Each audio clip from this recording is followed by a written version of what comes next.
দেখুন এবার WBSLST অর্থাৎ আপনারা যারা সেকেন্ড এসএলএসটি এক্সাম দিয়েছেন সেখানে কিন্তু দেখুন 9-10 এর ক্ষেত্রে 9-10 এর ক্ষেত্রে ভূগোলের ক্ষেত্রে বিশেষ করে 6টি প্রশ্নে কিন্তু অল অফ দ্য অ্যাবাভ করা হয়েছে অর্থাৎ মার্কস টু অল করা হয়েছে। এর ফলে যে সমস্ত আপনারা যারা পরীক্ষা দিয়েছেন তারা কিন্তু কাট অফ ক্লিয়ার করতে পারেননি। কিন্তু যাদের পাওয়ার কথা নয় তারা কিন্তু কাট অফ এর মধ্যে ঢুকে গেল। অর্থাৎ আপনারা কিন্তু এই ৬টি প্রশ্নের জন্য কিন্তু ভেরিফিকেশন কিংবা যেটি রয়েছে আপনাদের ইন্টারভিউ, এই ইন্টারভিউর জন্য কিন্তু আপনারা ডাক পেতে পারেননি। তার কারণ এই পর্ষদের সম্পূর্ণ ভুলের জন্য। পর্ষদ যেটি করেছে, যেখানে অল অফ দ্য অ্যাবাভ যেটি অল অফ দ্য অ্যাবাভ করেছে, আবার কোনো কোয়েশ্চেনের উত্তর কিন্তু এ, এ, বি, সি করেছে। তো ঠিক সেরকমই বিভিন্ন প্রশ্নের ক্ষেত্রে আমি দেখতে পাচ্ছি দেখুন, এখানে আমি পরপর আমি আপনাদের বলে দিচ্ছি দেখুন এখানে 28 নম্বরে একটি কোশ্চেন রয়েছে বি সিরিজের। প্রথমে রয়েছে দেখুন নিম্নলিখিত আগ্নেয়গিরির মধ্যে বা আগ্নেয়গিরিগুলির মধ্যে কোনটি মৃত আগ্নেয়গিরি?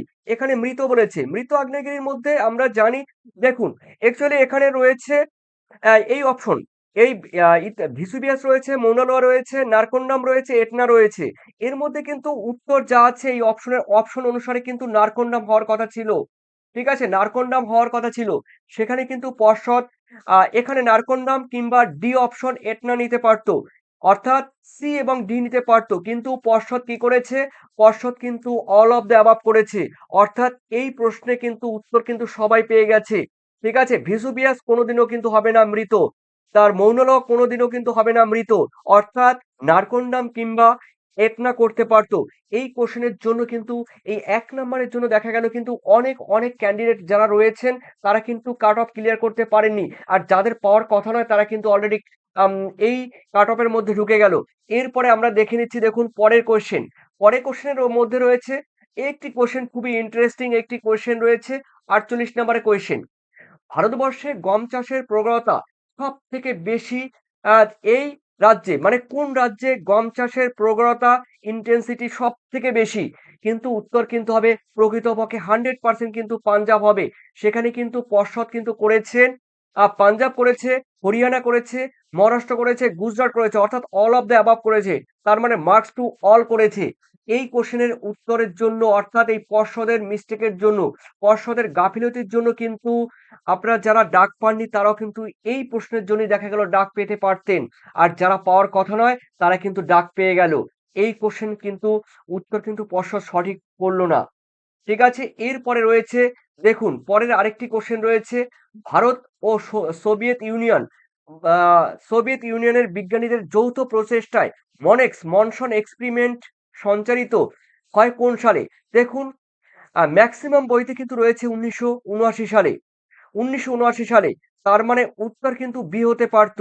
কিংবা কোন বইতে কিন্তু রয়েছে ১৯৭০ সালে। কিন্তু পর্ষদ করেছে কি? পর্ষদ করেছে অল অফ দ্য অ্যাবভ। অর্থাৎ এখানে করেছে কিন্তু মার্কস টু কিন্তু অল করেছে। অর্থাৎ এই প্রশ্ন কিন্তু এই পর্ষদের ভুলের জন্য কিন্তু আপনারা অনেকে রয়েছেন যারা ডাক পাননি। আর যাদের ডাক পাওয়ার কথা নয় তারাও কিন্তু ডাক পেয়ে গেল। দেখুন পর্ষদ পরপর কতগুলো কোয়েশ্চেন ভুল করেছে। মিনিমাম ৬টি কোশ্চেন কিন্তু ভুল করেছে। পরের কোশ্চেন আমরা দেখে নিচ্ছি ৫৫ কম বৃষ্টিপাতযুক্ত অঞ্চলে এই মাটি গড়ে ওঠে। দেখুন কম বৃষ্টিপাতযুক্ত অঞ্চলে প্রকৃতপক্ষে দেখুন কম বৃষ্টিপাতযুক্ত অঞ্চলে কিন্তু পেডোকাল মৃত্তিকা গড়ে ওঠে। আর পর্ষদ কি করলো? পর্ষদ কিন্তু করেছে এ এবং সি লবণাক্ত মাটি। হুম, এই কোশ্চেনের উত্তর কিন্তু পর্ষদ করেছে আ এ এবং সি উত্তর নিয়েছে। ওকে? তো সেখানে কিন্তু উত্তর কিন্তু প্রকৃতপক্ষে পেডোক্যাল হবে। কিন্তু কোনো জায়গায় রেফারেন্স সহ যারা দিয়েছেন, তারাও কিন্তু কোনো জায়গায় কিন্তু লবণাক্ত রয়েছে। তবে উত্তর কিন্তু এখানে এ এবং সি রয়েছে। তবে প্রথমত উত্তর কিন্তু মেইনলি কিন্তু পেডোক্যাল হবে। ঠিক আছে? এরপরে আমরা দেখে নিচ্ছি তাপবিদ্যুৎ। তাহলে তাপবিদ্যুৎ যে ৫৫ নম্বরের বি সিরিজের কোশ্চেন রয়েছে, তাপবিদ্যুৎ উৎপাদন জলবিদ্যুৎ উৎপাদনের চেয়ে বেশি উপস্থাপনযোগ্য কেন? উপস্থাপনযোগ্য কেন? এই কোশ্চেনের উত্তরে কিন্তু অনেকে আমাকে কমেন্ট করে বলেছেন যে, "স্যার এই কোশ্চেনের উত্তর কিন্তু ডি উত্তর কিন্তু সঠিক হয়েছে। ডি কিন্তু সঠিক হয়েছে। কিন্তু মাস্টার কিতে কিন্তু দেখাচ্ছে কিন্তু সি।" আপনারা কিন্তু কমেন্ট করে জানাবেন। যারা ইন সার্ভিস রয়েছেন কিংবা যারা ফ্রেশার রয়েছেন, অবশ্যই আপনাদের মাস্টার কিতে কোন আনসারটি দিয়েছে। অনেকে কিন্তু বলছে কিন্তু উত্তর কিন্তু করেছেন, উত্তর কিন্তু হয়েছে ডি, ডি উত্তর হয়েছে। অর্থাৎ তাপবিদ্যুৎ উৎপাদনে ঋতুভিত্তিক কোনো তারতম্য লক্ষ্য করা যায় না। ঠিক আছে? আর এটা দিয়েছে। আবার অনেকে বলছে যে উত্তর কিন্তু রয়েছে তাপবিদ্যুৎ কেন্দ্র স্থাপনের ব্যয় অপেক্ষাকৃত কম। ঠিক আছে? তার মানে পর্ষদ নাকি উত্তর কিন্তু ডি করেছে। কিন্তু আমি আনসার কিতে দেখলাম যে মাস্টাররা আনসার কিতে দেখা হলো যে উত্তর কিন্তু এটি নেয়নি। ডি নেয়নি। উত্তর নিয়েছে কিন্তু পর্ষদ এসএসসি নিয়েছে, অর্থাৎ পর্ষদ নিয়েছে কিন্তু সি উত্তর। অনেকে বলছে পর্ষদ নিয়েছে কিন্তু ডি উত্তর। তো আপনারা কমেন্ট করে অবশ্যই জানাবেন আপনাদের মূল্যবান কমেন্ট।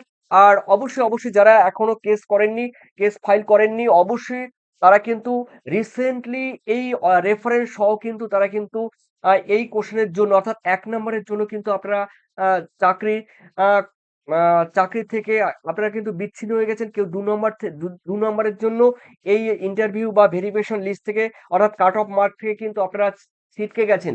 তো আমি বলব এই ১ নম্বরের জন্য কিংবা ২ নম্বরের জন্য যাদের রয়েছে যারা ডাক পাননি তাদের বলব দেখুন এই কোশ্চেন গুলো অবশ্যই তাপবিদ্যুৎ রয়েছে এই কোশ্চেন আর অন্যদিকে রয়েছে কিন্তু দেখুন থার্মাল। ঠিক মানে মাইগ্রেশন। ঠিক আছে? অন্যদিকে রয়েছে নিক বিন্দু কিন্তু আ ৫ থেকে ৬ টি রেফারেন্স আমার কাছে আছে। যদি আপনাদের দরকার হয় অবশ্যই নিক বিন্দুর কি রেফারেন্স আপনারা আমাকে কমেন্ট সেকশনে জানাবেন। আমি কিন্তু নিক বিন্দুর যেই রেফারেন্স রয়েছে আমি আপনাদের প্রোভাইড করব। আর অবশ্যই আপনাদের যেগুলো দরকার যেগুলো বললাম নিক বিন্দু রয়েছে, থার্মাল রয়েছে, মাইগ্রেশন রয়েছে। ঠিক আছে? আর এই কোশ্চেন কিন্তু অবশ্যই আপনারা করতে পারেন। আর অন্যদিকে রয়েছে বাংলাদেশ।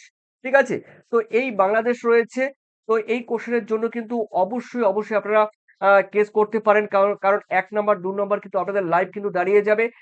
তো সেই হিসেবে আপনারা আপনাদের মূল্যবান যে কমেন্ট অবশ্যই কমেন্ট সেকশনে জানাবেন। তথাপি একটু সমস্যা হলো, একটু প্রবলেম আপনাদের হলেও কিন্তু এই কেস করে দেবেন। কখন কি হয়ে যায় বলা যায় না। তো অবশ্যই ভালো থাকবেন। আপনাদের মূল্যবান কমেন্ট সেকশনে জানাবেন। ধন্যবাদ সবাইকে।